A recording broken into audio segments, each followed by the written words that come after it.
आप भी अगर उस दौरान के सर्वे पर नजर डालेंगे तो तमाम सर्वे बीजेपी को हरा रहे थे। आज बीजेपी कुछ भी कह सकती है क्योंकि जो जीता वही सिकंदर। चौधरी बंसीलाल परिवार की बहुत तगड़ी पकड़ रही है इस क्षेत्र में और बहुत सारा वोट बैंक है पूरे हरियाणा के अंदर। और कहीं न कहीं सर्वे में यह भी निकल कर आ रहा था कि जाट वोट बीजेपी से नाराज है।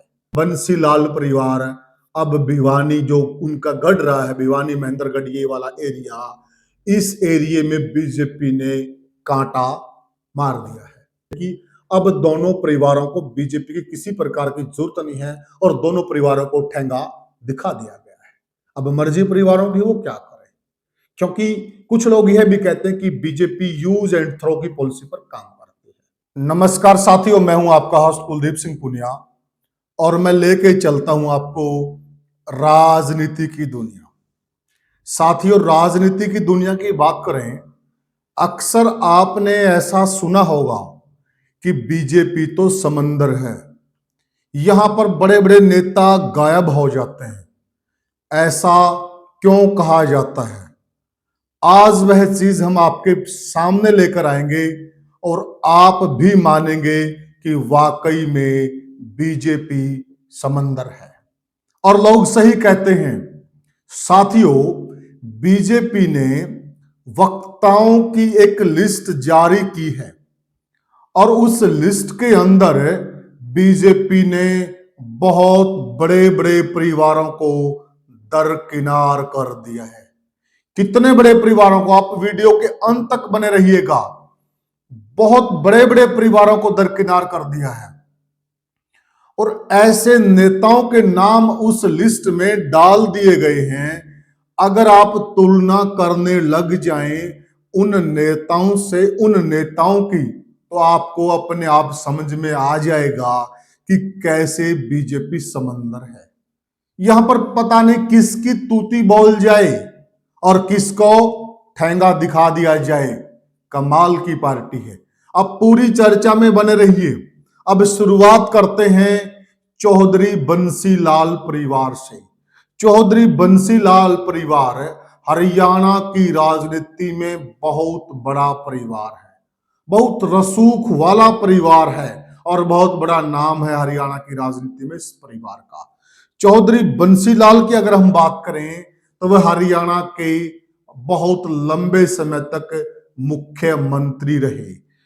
वह 1968 से लेकर 30 नवंबर 1975 तक पहली बार हरियाणा प्रदेश के मुख्यमंत्री बने और उस दौर में उन्होंने लोगों की जुबान से ये चीजें निकलवाई, अगर किसी की पकड़ है सत्ता पर, अफसरों पर, प्रशासन पर, तो वह है चौधरी बंसीलाल की।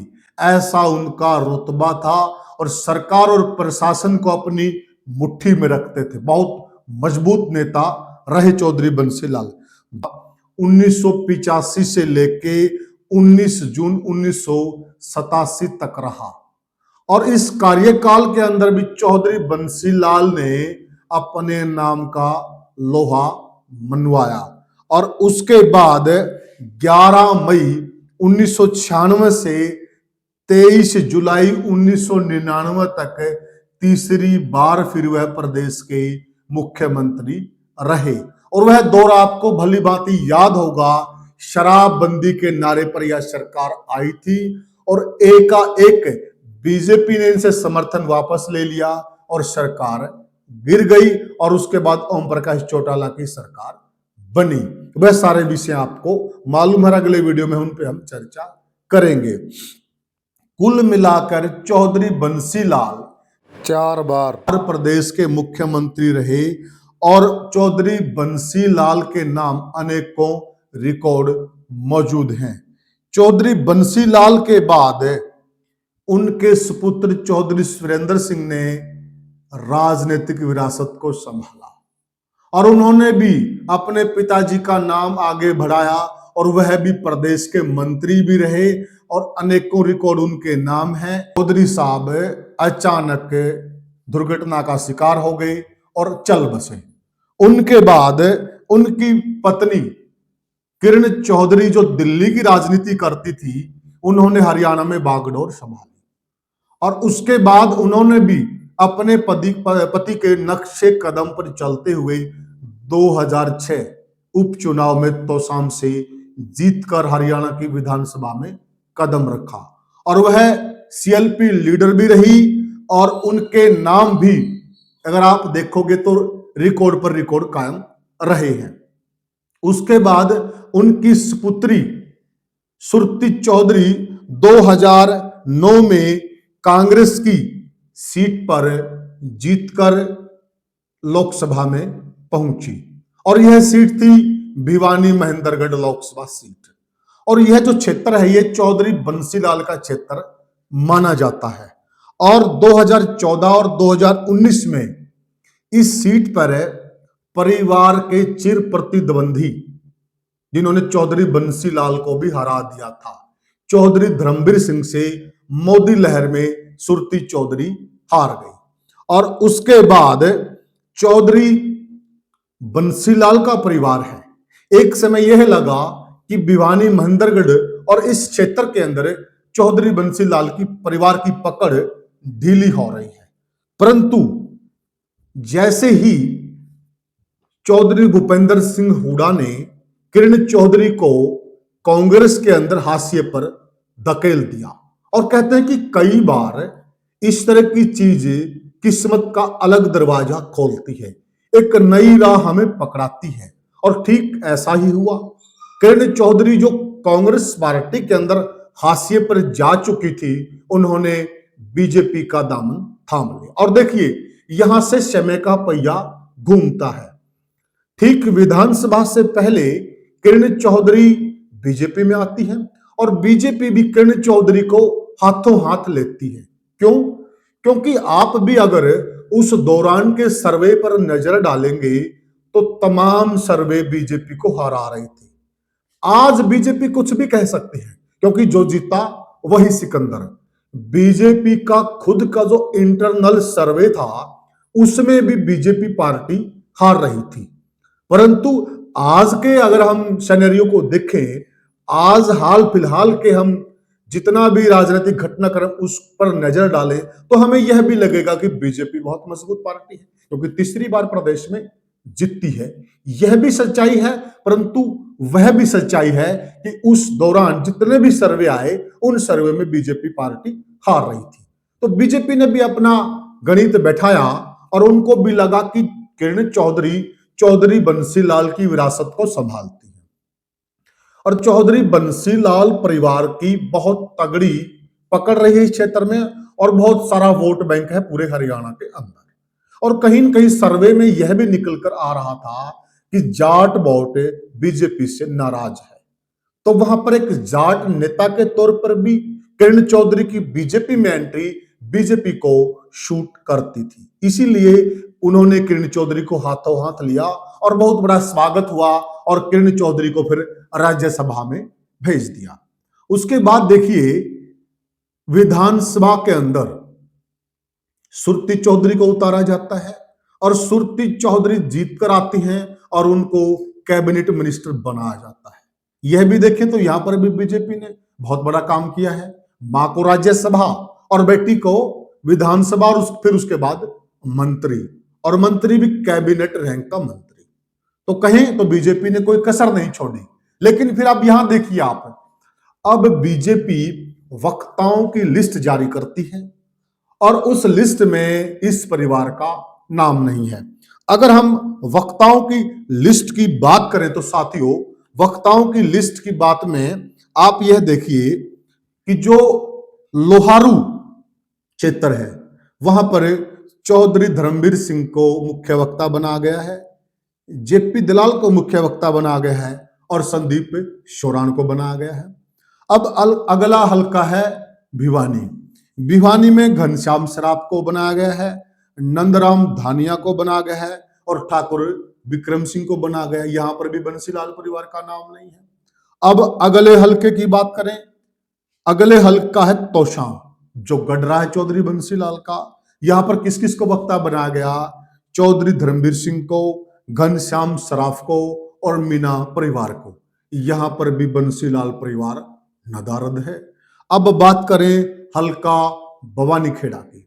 भवानीखेड़ा में कपूर सिंह वाल्मीकि को बनाया गया, शंकर धूपड़ को बनाया गया और मुकेश गौड को बनाया। अब साथियों, इन सारे नामों पर आप नजर डालेंगे, चौधरी धर्मवीर सिंह का कद बड़ा है मानते हैं। एक दो नेता घनश्याम सराफ जी, वो भी बड़े कद के लीडर हैं, लेकिन यहां ऐसे बहुत से नेता हैं जो अनुभव में भी किरण चौधरी से पीछे हैं और नाम भी किरण चौधरी, और उस परिवार की तुलना करें तो कहीं कहीं बंसीलाल परिवार के आगे वो नहीं ठहरते हैं।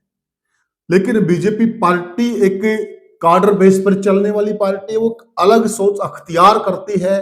और तो यहां देखिए साथियों, बंसीलाल परिवार अब भिवानी जो उनका गढ़ रहा है, भिवानी महेंद्रगढ़ ये वाला एरिया, इस एरिया में बीजेपी ने कांटा मार दिया है, क्योंकि यहां परिवार को मुख्य वक्ता के लायक भी नहीं समझा गया है। इससे साफ जाहिर होता है। अब हम चर्चा को विस्तार से करेंगे। अब हम आते हैं दूसरे बड़े परिवार को। दूसरा बड़ा परिवार कौन है? चौधरी भजनलाल जी।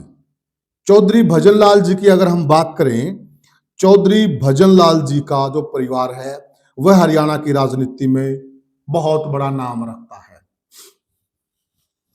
हरियाणा में जहां पर बड़े बड़े राजनीतिक परिवार हुए हैं, चौधरी भजनलाल का परिवार भी उन राजनीतिक परिवारों में आता है। इस भूमि को लालों की भूमि भी कहा जाता है। क्यों? चौधरी देवीलाल, चौधरी बंसीलाल और चौधरी भजनलाल एक टाइम में तीनों लालों की हरियाणा में तुत्ती बोली है। अब बात करें भजनलाल की। भजनलाल का जन्म 6 अक्टूबर 1930 को ब्रिटिश भारतवर्ष में कहां पर हुआ? कोरान वाली गांव के एक बिश्नोई परिवार में हुआ, जो बहावलपुर पाकिस्तान में पड़ता है। अब वहां पर इनका जन्म हुआ और वहां से यह परिवार आ गया भारत पाकिस्तान बंटवारे के बाद हिसार में, और यहां से फिर इनकी राजनीति शुरू होती है।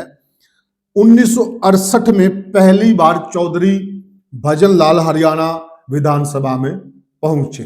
1968 में 1970 से लेकर 1975 तक चौधरी भजनलाल हरियाणा सरकार में कृषि मंत्री रहे। बहुत बड़ा मंत्रालय उन्होंने संभाला। भजनलाल परिवार को गति मिलती है, चौधरी भजनलाल के करियर को गति मिलती है 1979 में। जनता पार्टी की सरकार में डेयरी मंत्री रहते हुए तख्ता पलट कर दिया। तख्ता पलट 1979 में खुद ने ही कर दिया और वह चले गए कांग्रेस पार्टी में, पूरे के पूरे जितने भी विधायक थे उनके साथ उनको लेकर, और वहां जाकर मुख्यमंत्री बने। वो 28 जून 1979 से लेकर 5 जुलाई 1985 तक मुख्यमंत्री के पद पर काबिज रहे। और यहां पर चौधरी भजनलाल के बारे में उस वक्त में यह बातें कही जाती थी कि वह राजनीति के पीएचडी हैं, क्योंकि उन्होंने कारनामा ही ऐसा कर दिया था। और उसके बाद 23 जून 1991 से 11 मई 1996 तक फिर वह प्रदेश के मुख्यमंत्री रहे। बहुत लंबे समय तक वह हरियाणा प्रदेश के मुख्यमंत्री रहे। उसके बाद उनका राजनीतिक वारिस माना गया चौधरी कुलदीप बिश्नोई को। और एक समय में चौधरी कुलदीप बिश्नोई का भी इतना बड़ा नाम था कि जब बीजेपी का और हजका का गठबंधन था, उस वक्त चौधरी कुलदीप सिंह बिश्नोई हरियाणा के अंदर रथ यात्रा लेकर निकले हुए थे। उस वक्त यह कहा जाता है कि साथियों, आज जो बीजेपी के बहुत बड़े नेता अपने आप को मानते हैं और जो बीजेपी के कहीं न कहीं अपने आप को सुरमा समझते हैं, वह नेता उस टाइम पे हजका के कार्यकर्ताओं को यह गुजारिश करते थे कि कृपया करके एक बार रथ में हमें चढ़वा दीजिए, एक बार कुलदीप बिश्नोई जी के साथ हमारा फोटो करवा दीजिए। इतना बड़ा नाम थे कुलदीप बिश्नोई उस वक्त हरियाणा की राजनीति के। और फिर एकाएक चौधरी भजनलाल का निधन होता है और फिर उस वक्त के बीजेपी के राष्ट्रीय अध्यक्ष नितिन गडकरी जी यहां पर आते हैं, जो चौधरी भजनलाल की रस्म पगड़ी का कार्यक्रम था। और वहां से उन्होंने कुलदीप बिश्नोई को कहा कि एक बार आप दिल्ली आइए। और जब दिल्ली आए तो दोनों पार्टियों का एक गठन हुआ और उसके बाद बीजेपी ने भी कुलदीप बिश्नोई को हाथों हाथ लिया। उस वक्त बीजेपी के लिए कुलदीप बिश्नोई इतने ज्यादा इंपॉर्टेंट थे कि बीजेपी के राष्ट्रीय अध्यक्ष नितिन गडकरी जी स्वयं यहां आए और कई देर तक वो हिसार के अंदर रहे। उसके बाद जब समय का पहिया घूमता है, इसमें हम यह भी कह सकते हैं कि कुछ ऐसे फैसले रहे कुलदीप बिश्नोई के जो सही समय पर सही फैसले नहीं लिए गए। इन विषयों पर हम चर्चा कर भी चुके हैं और आगे भी करेंगे, परंतु इसमें कोई दो राय नहीं है कि कुलदीप बिश्नोई हरियाणा की राजनीति के बड़े नाम रहे हैं। और आज की अगर हम बात करें तो साथियों, आज की बात यह है कि चौधरी कुलदीप बिश्नोई को बीजेपी ने इस लायक भी नहीं समझा कि उनको अपने हिसार जिले में वक्ता बना दिया जाए। जिस हिसार क्षेत्र में चौधरी लाल की तुत्ती बोलती रही, चौधरी कुलदीप बिश्नोई की तुत्ती बोलती रही, आज उसी हिसार क्षेत्र में जो बीजेपी ने वक्ताओं की लिस्ट जारी की है उसमें ना कुलदीप बिश्नोई का नाम है और ना भव्य बिश्नोई का नाम है। साथियों देखिए, आप समय का तकाजा देखिए। अब मैं आपको वक्ता भी बता रहा हूं, आप देखिए इन नामों पर भी गौर कीजिए। क्या कुलदीप बिश्नोई इन नामों में कहीं पर फीके हैं? अब बात करते हैं हम सबसे पहले आदमपुर की। आदमपुर में चौधरी कुलदीप बिश्नोई के मुख्य सिपह सलाहकार रणधीर पनिहार को तो वक्ता बनाया गया है, परंतु कुलदीप बिश्नोई को नहीं बनाया गया और ना ही भव्य बिश्नोई को बनाया गया है। नंबर 2 पे श्रीनिवास गोयल जी और नंबर 3 पर हैं महावीर प्रसाद जी। अब बात करें उकलाना की, उकलाना में सुरेंद्र पूनिया है, अनूप धानक हैं और प्रवीण जैन हैं। बात करें हिसार की, हिसार में कैप्टन अभिमन्यु हैं, प्रवीण पोपली हैं, कैप्टन भूपेंद्र हैं। नलवा की बात करें, यहां पर फिर उनके मुख्य सिपह सलाहकार विधायक रणधीर पनिहार हैं और प्रवीण जैन है और सरोज सिहाग हैं। यहां पर भी उनका नाम नहीं है। बात करें नारनौंद की, नारनौंद में कैप्टन अभिमन्यु जी हैं, धर्मवीर रतेरिया जी हैं, रणधीर धीरू को बनाया गया है और हांसी में विनोद ब्याना को बनाया गया है, रणबीर गंगवा को बनाया है और सरोज सिहाग को बनाया है, जो कि हांसी से रेणुका बिश्नोई विधायक भी रह चुके हैं। अब बात करें बरवाला की, बरवाला में रणबीर गंगवा को बनाया गया है, सुरेंद्र पूनिया को बनाया गया है और विनोद भ्याना को बनाया गया। तो साथियों, अगर हम इन नामों पर गौर करें और सारी राजनीतिक चर्चा को देखें, एक दौर में दोनों परिवार इतने मजबूत रहे हैं कि पूरे हरियाणा की राजनीति इन्हीं दो परिवारों के इर्द गिर्द घूमी। तीसरा परिवार था चौधरी देवीलाल का परिवार, उस पर हम चर्चा भी कर चुके हैं, परंतु आज के विषय में उनका विषय नहीं है, इसलिए दो परिवारों की बात कर रहे हैं। बहुत मजबूत रहे हैं दोनों परिवार, कांग्रेस से रहे हैं। दोनों परिवारों में चौधरी भजनलाल भी और चौधरी बंसीलाल भी कांग्रेस पार्टी से मुख्यमंत्री रहे हैं। जब बीजेपी को लगा कि हमें इनकी जरूरत है, इनको लपक लिया गया और आज बीजेपी ने इनको इस लायक भी नहीं समझा, तो आप इशारा किस ओर है? आप समझ रहे होंगे कि कहीं न कहीं बीजेपी साफ साफ इशारा कर रही है कि हम वाकई में समंदर हैं और समंदर में बहुत बड़े बड़े मगरमच्छ हैं और छोटी मोटी मछलियां भी, छोटे मगरमच्छ भी हैं। यहां कैडर के हिसाब से चीजें चलती हैं, पार्टी संगठन के हिसाब से चीजें चलती हैं और प्रोटोकॉल के हिसाब से चलते हैं। प्रोटोकॉल की बात करें तो पीछे एक वाकया हुआ था अगरवा के अंदर, वहां चुने हुए विधायक रणधीर पनिहार को कुर्सी भी नहीं मिली थी। ये भी अभी हाल फिलहाल का घटनाक्रम है। तो साथियों, आप क्या मानते हैं? क्या अब दोनों परिवारों की बीजेपी को जरूरत नहीं रही, या फिर बीजेपी की अब भी कोई स्ट्रेटजी है, या फिर बीजेपी को डी कोड करना बहुत मुश्किल है? क्या मानते हैं? आप अपने कमेंट सेक्शन में हमें जरूर बताएं, या फिर यह मानते हैं कि अब दोनों परिवारों को बीजेपी की किसी प्रकार की जरूरत नहीं है और दोनों परिवारों को ठेंगा दिखा दिया गया है। अब मर्जी परिवारों की वो क्या करें, क्योंकि कुछ लोग यह भी कहते हैं कि बीजेपी यूज एंड थ्रो की पॉलिसी पर काम करती है। आप हमें कमेंट सेक्शन में जरूर बताएं कि आपके क्या सुझाव हैं और आपकी क्या प्रतिक्रिया है। तो साथियों, वीडियो को ज्यादा से ज्यादा शेयर करें, चैनल को सब्सक्राइब करें। फिर मिलेंगे किसी और वीडियो में किसी और मुद्दे पर। तब तक के लिए राम राम।